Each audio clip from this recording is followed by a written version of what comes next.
আসসালামু আলাইকুম রহমতুল্লাহ। বিএনপি ত্যাগী কর্মী ঘরে যদি এখন পর্যন্ত আপনারা চিহ্নিত করে মূল্যায়ন না দেন, তো আবার যদি কোনো সময় দল হতেই পারে, যেরকম ধরেন স্বৈরাচারী শেখ হাসিনা 17 বছর রাজত্ব করার পরেও যখন এই দেশ ছাড়তে হয়েছে, তো বাংলার জনগণ যদি সুযোগ সুবিধা যদি ঠিকঠাক মতো না পায়, তাহলে তো মনে করেন যে আমাদের বিএনপি সরকারও টিকতে পারবে না। এটাও 100% সত্য কথা, মাথায় নেওয়া লাগবে।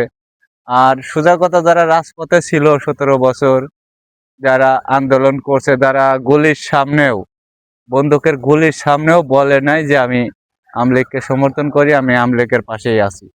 তো এইগুলো লোক যদি আসলে দুসময় মূল্যায়ন না পায়, মানে এগুলো এখন পর্যন্ত নির্যাতিত হচ্ছে, এদের কোনো বিচার হয় না। এখন আমাদের মাননীয় প্রধানমন্ত্রী বলে যে আমি প্রতিহিংসার রাজনীতি চাই না। ঠিক আছে, প্রতিহিংসার রাজনীতি আমরাও চাই না।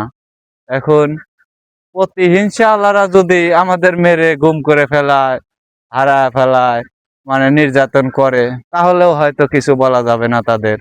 এটাই সত্য কথা। মানে মানে সবসময় তারাই জিতে থাক, তারাই মানে এদেশে রাজত্ব করুক, সেটাই চায়।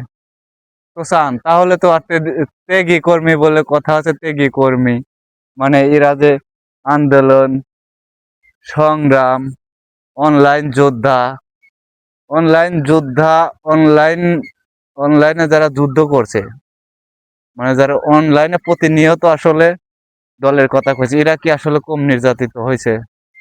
কম নির্যাতিত হয় নাই, দেশেও থাকতে পারে নাই, তারা ঠিক মতো খেতেও পারে নাই।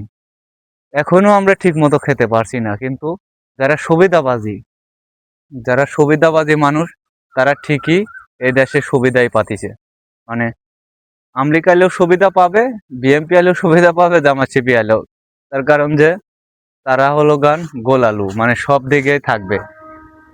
তো এই গোল আলু হয়ে বেঁচে থাকার চায় না, মরে যাওয়াই আমি মনে করি অনেক ভালো। তো সবাই ভালো থাকবেন। আসসালামু আলাইকুম।